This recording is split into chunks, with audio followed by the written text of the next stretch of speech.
La mêlée met aux prises les packs de chaque équipe, 2 packs de 8 joueurs. Mais le nombre de participants à cette mêlée peut être réduit, comme ici, si une équipe compte un expulsé ou un blessé. Une mêlée comptera toujours au minimum 5 joueurs. En revanche, il est interdit à un 9e joueur, comme ici un 3/4 encerclé, de venir prêter main forte à ses avants. Les joueurs doivent impérativement rester liés pendant tout le déroulement de la mêlée. Être lié signifie qu'un joueur passe son bras entier autour du corps de son partenaire. Les 3e lignes doivent donc rester liées aux secondes lignes jusqu'à la fin de la mêlée. Le 3e ligne, ici cerclé, doit garder la position adoptée au début de la mêlée. Il n'a pas le droit de se décaler et gêner le demi-mêlée adverse, sinon une pénalité peut être sifflée. Chaque première ligne est en permanence composée de 3 joueurs. Les épaules des piliers ne doivent pas être plus basses que leurs hanches. Pour se lier à son vis-à-vis, le pilier gauche, qui a la tête à l'intérieur de la mêlée, a le choix entre 2 positions. Soit garder sa main sur sa cuisse, soit passer son bras gauche en dessous du bras de son adversaire direct. Le pilier droit, quant à lui, celui dont la tête est à l'intérieur de la mêlée, n'a qu'une solution. Il doit se lier en tenant son bras à l'extérieur du bras de son adversaire. Vous l'avez compris, ces liaisons entre premières lignes sont capitales. Elles déterminent la bonne stabilité de la mêlée. Ce corps à corps est un véritable combat. Et si un pilier en difficulté triche, s'il se place en travers pour perturber la poussée adverse, l'arbitre le sanctionne par une pénalité. Voilà, alors il y aura un 2e tome, une 2e partie d'explication de la règle à la première occasion, mais vous avez raison de regarder le rugby sur France 2 ou sur France 3 parce que c'est une idée Sport 2-3, l'explication des règles à la mi-temps. Quand vous regardez le rugby sur France 2 ou sur France 3, vous en apprenez plus. Une pause publicitaire et on se retrouve pour le coup d'envoi de la 2e mi-temps.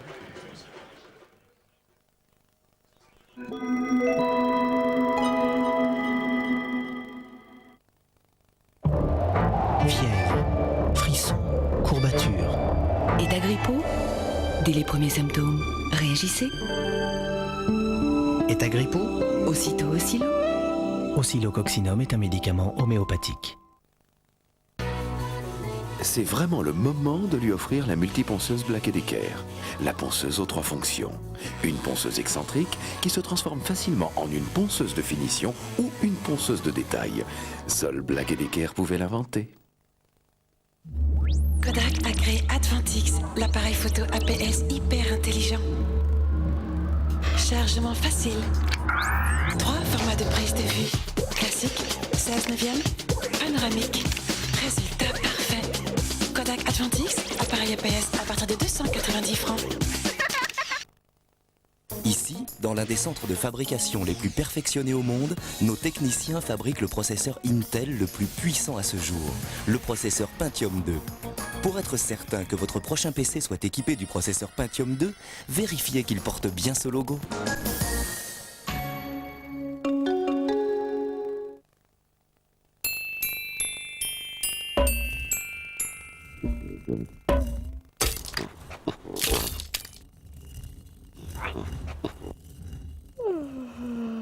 À Noël, tout nous fait penser à Lacoste.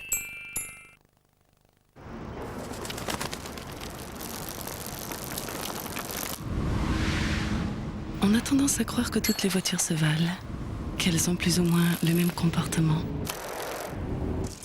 Mais en fait, non.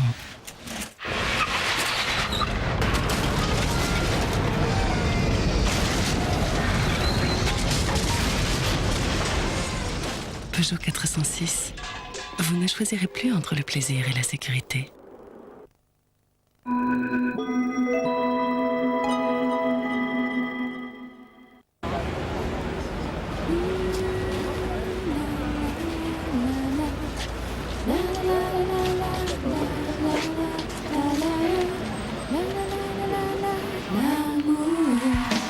Toutes ces questions vous semblent sans importance. Mais dites-vous qu'elles prennent toute leur importance suivant qui se les pose. Parce qu'ils comptent sur nous, on compte sur vous. Sport 2-3. Avec la Société Générale. Et Peugeot 106 Eden Park. À la rencontre du rugby.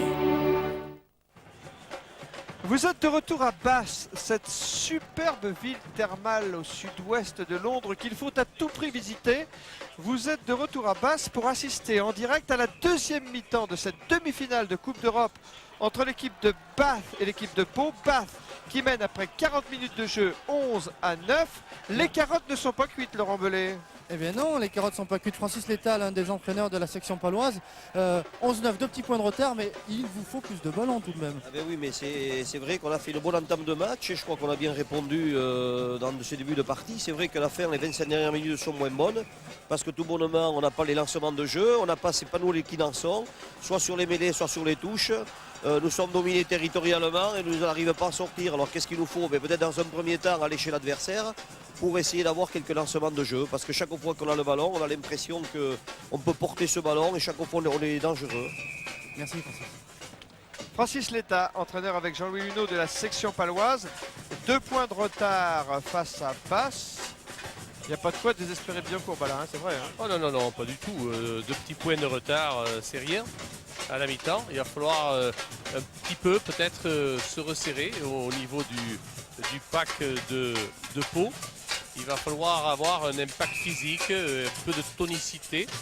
On a joué quelques ballons autour des regroupements et chaque fois, c'est vrai qu'il y a des infiltrations paloises. On n'a pas trouvé de joueurs placés pour donner l'accélération et la continuité de ce jeu. Mais vous savez, avec des si, on serait imbattable. Il n'y a eu qu'un seul essai marqué au cours de cette première mi-temps. Il a été marqué par Victor Ubogu, le pilier de l'équipe anglaise de Bath. Le coup d'envoi de cette deuxième mi-temps va être donné. C'est Jonathan Callard qui va botter le ballon. Allez, c'est l'arrière. Jonathan Callard, le buteur de cette équipe de Bath. C'est lui qui donne l'ordre du jeu. Réception par Rolles. Pour la section paloise. Il s'est bien tourné vers ses équipiers. Et la balle a été subtilisée. Lyle. Oh, là, Il y a Lyle, le voilà, il avait fait l'appel de balle. Il trouve Webster en soutien. Et il y a eu un contact entre 2 joueurs, je pense. Oui, exactement. On avait bien vu. Contact entre 2 joueurs de la même équipe, c'est-à-dire de Bath. Donc, c'est un hors-jeu involontaire, sanctionné par une mêlée à l'avantage de Torossian. Frédéric. Taureau derrière pour Brusque. Et Très Brusque beau, derrière, c'est 22. Sur la ligne médiane, pratiquement. Oui, c'est bien vu, Bala. Il manque un tout petit peu, un petit mètre. Et remise en jeu faite par Marc Regan. Pour cette remise en jeu. Est-ce qu'on va voir du Redman dans l'air? Formidable joueur, Redman. Il y a Lyle, c'est pas mal aussi en fond de touche. Mais on a venir choisi ça. Lyle, voilà. La balle est pour 4. 4 pour De Glanville. Avec le soutien de ses avants. Voilà l'impact l'impact palois. Ouais. Qui a fait reculer les porteurs du ballon et la balle devrait être rendue au Palois sur la mêlée qui va suivre. C'est bien ce qu'a signalé M. Bivan. Bien arbitré, bien vu. C'est pas mal les Palois. Hein.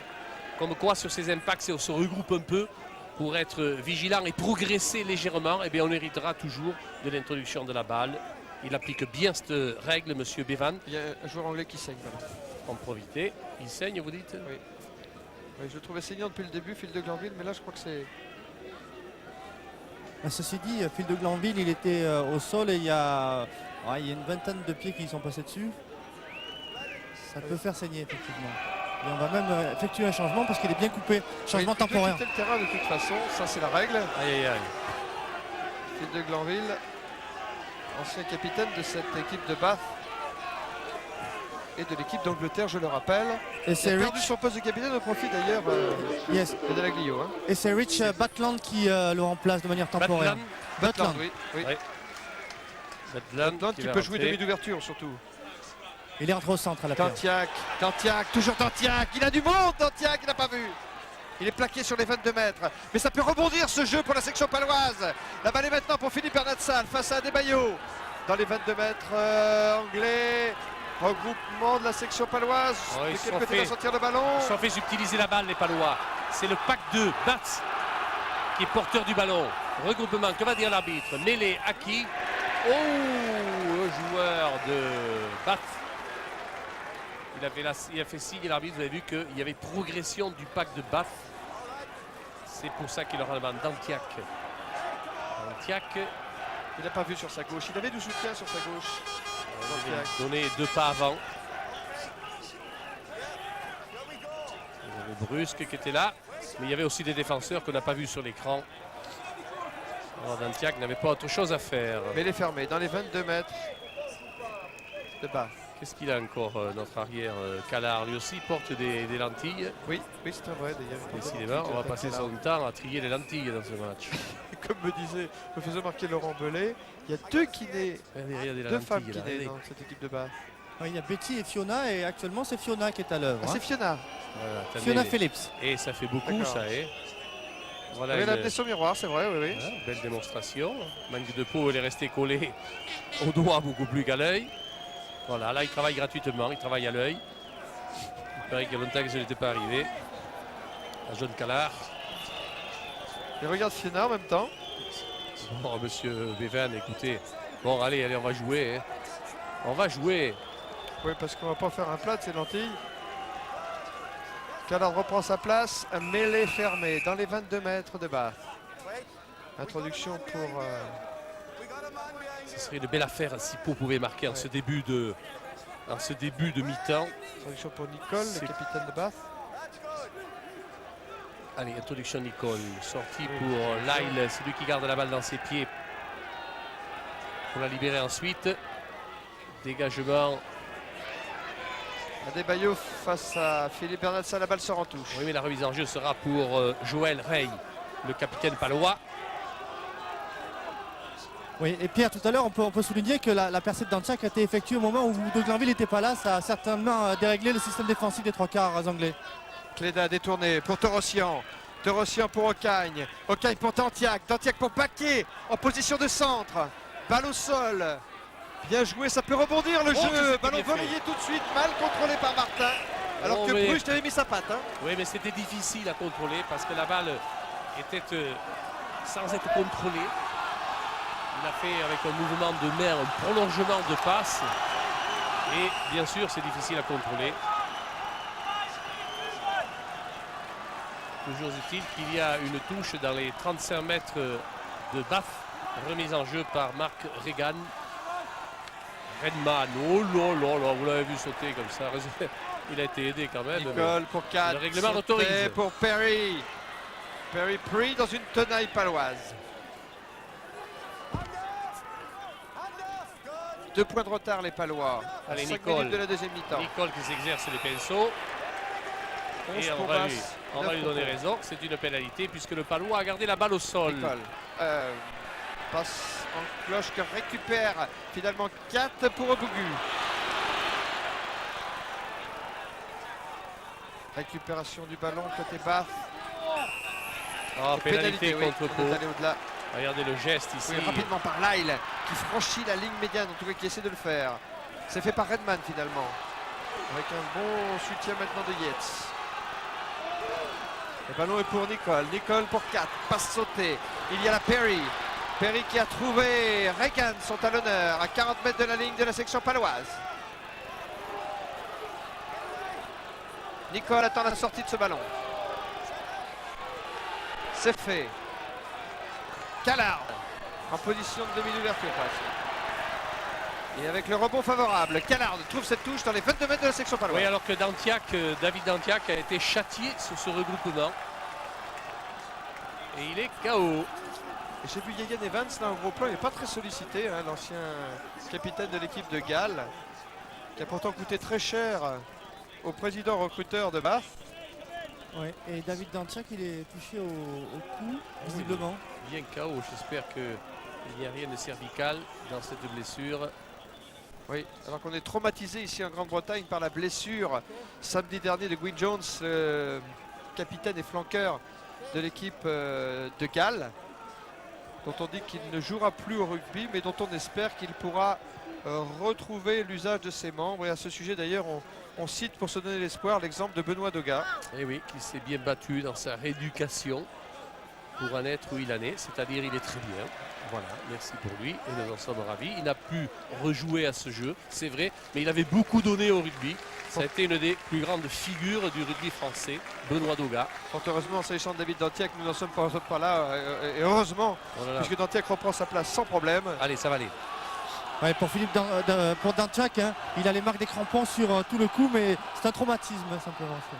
Ouais, la belle Cléda, deux mains. Balle de Thierry Cléda. Dans les Tout balles le de pack est Macron là. de Tours, Regardez la progression du pack palois. Et justement, ils seront sanctionnés, ces joueurs de Bath, pour avoir contourné ce regroupement. Nicolas Brusque, C'est derrière bien. ces 22. C'est bien, pour qu'il gagne du terrain. Remise en jeu après de Joël Rey. Bon dégagement, très long. La touche sera toujours quand même dans le camp de Pau, près de la ligne médiane maintenant. Ah, regardez là, la bonne prise de Cléda. Ouais. Qui a permis à Pau d'ailleurs de se dégager. Thierry Cléda qui est resté absent sous ce début de saison. Et là, c'était pour Kate. Gonzalez, Gonzo en force. À la Vasquez. Allez, pénalité du côté de Bath. Reculez de 10 mètres s'il vous plaît. On va demander encore à Nicolas Brusque de gagner du terrain.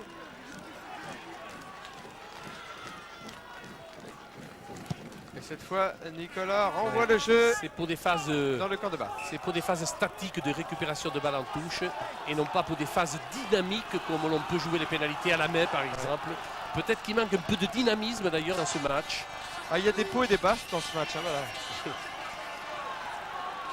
Allez, c'est pour Joël Rey. La Guarde a détourné. Récupération Torossien qui essaie de passer avec le soutien de Baquet. Baquet au sol. Oh là là, est-ce que la balle va être récupérable pour Torossien? Oui. Et le lait. Allez, Taureau. Ocagne. Dantiac.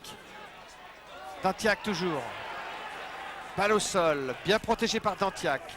La récupération Rolles pour la section paloise. Il n'est pas allé loin, Rolles. Mais on peut renverser l'attaque côté Pau. Un ballon récupéré finalement par Cléda. Pour Martin, il y a une interception de Callard. La passe de Cléda à Martin est interceptée par Callard. Et oui, la balle va changer de main dans le regroupement puisqu'elle est maintenant pour Bath. Et Oui, pour c'est Butland. Butland. C'est Butland, le remplaçant de De Glanville, qui vient de trouver cette touche. À une quarantaine de mètres de sa ligne.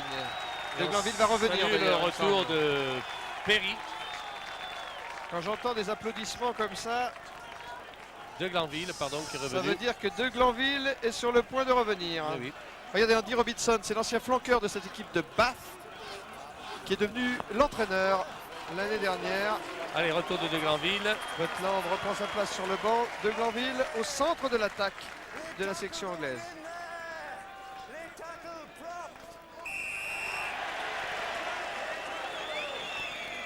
Oui, Pierre, là je pense que M. Bivan a peut-être, avec les consignes de son juge de touche, il a peut-être sanctionné un léger plaquage à retardement de Pierre Triep-Capdeville. Oui, c'est ce qu'on a vu dans la dernière phase de jeu, effectivement.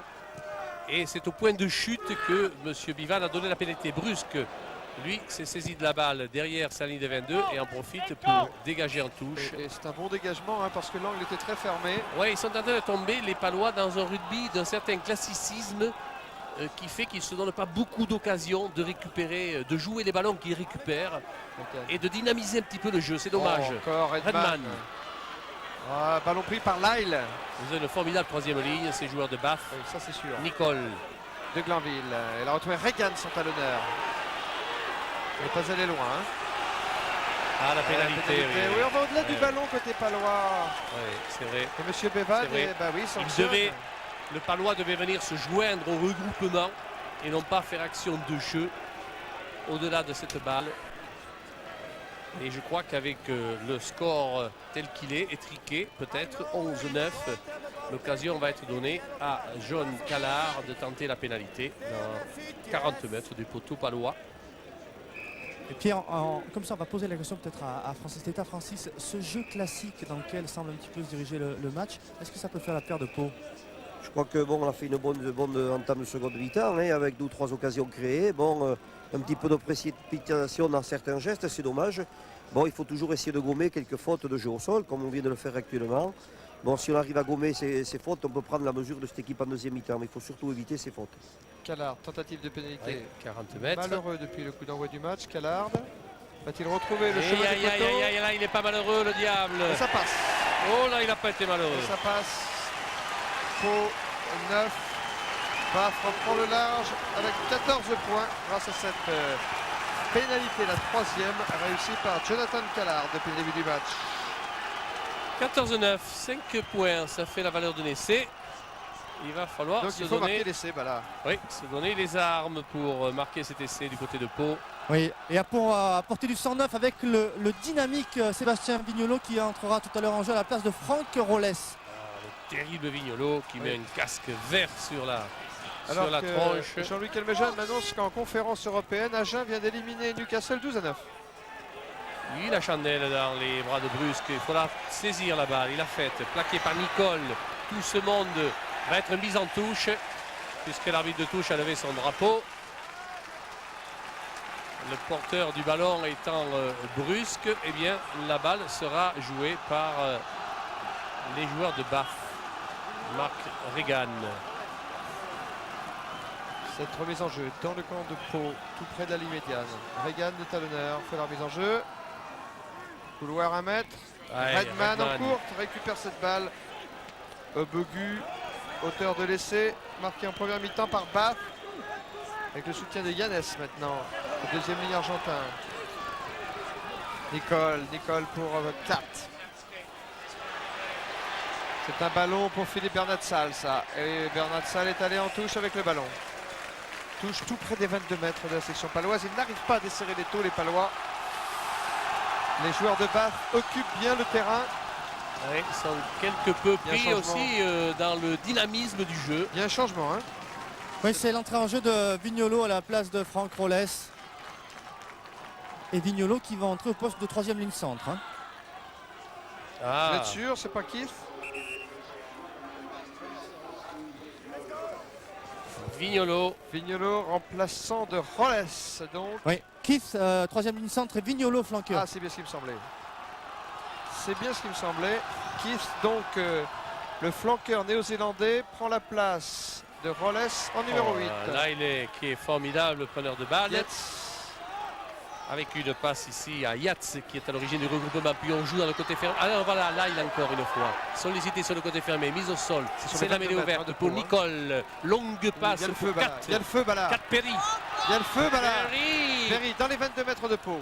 Pris par Dantiac. La mêlée ouverte. Attention, les Sur le hors-jeu. du ballon. Ah, il y a du hors-jeu. Eh oui, eh Ouais. oui, ça plonge. Ouais. Un peu de discipline, c'est pas le moment de craquer, les Ouais. Palois. Non, réglementairement, il a raison. Dans l'esprit, c'est plus discutable quand on est poussé par un équipier, mis en position d'hors-jeu. C'est sanctionnable, c'est vrai. Ce n'est pas le moment de craquer, les Gallois. Les Palois. Les Palois, oui. Et il va pas falloir qu'il y ait trop de pénalités parce que M. Callard, il a retrouvé le chemin des poteaux. ça risque de peser. Ça Il a fait retrouvé la clé du 17-9. champ de tir, le buteur C'est plus pareil. anglais de l'équipe de Bath. John Callard, vous le voyez, dans les 22 mètres palois.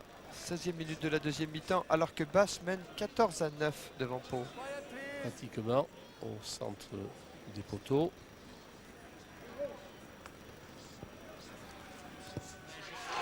Et voilà. Oh, ça passe. Oh, ça passe, ça fait 3 points de plus. Oui, Pierre. maintenant ça fait 17-9 pour Bath. Pierre, un petit mot avec Franck Rolles qui vient de sortir. Franck, ce match, est-ce que la section est pas en train de le laisser un peu échapper? Peut-être, bon, l'arbitre nous sanctionne beaucoup. Je ne sais pas si on fait vraiment des fautes. C'est vrai qu'il passe beaucoup par-dessus. On a un peu de mal à s'adapter à ça. Je pense que là, il va falloir remarquer tout de suite. Autrement, on risque de prendre encore des pénalités et des points. Merci. Oui, se discipliner aussi. Alors que la remise en jeu vient d'être effectuée Eh par oui. David Decagne. Mais c'est souvent quand on est mis en position d'infériorité qu'on est sanctionné avec ce rugby. Sanctionné parce qu'en infériorité, on se met à la faute. Parce qu'on est en position défensive. 4. De Glanville plaqué. Bien plaqué. Dantiac, ça va, c'est parti. Callard, petite passe au pied pour Abedayeux Desbaillot. La balle est sortie en touche, tout près de la ligne médiane, encore dans le camp de Bath.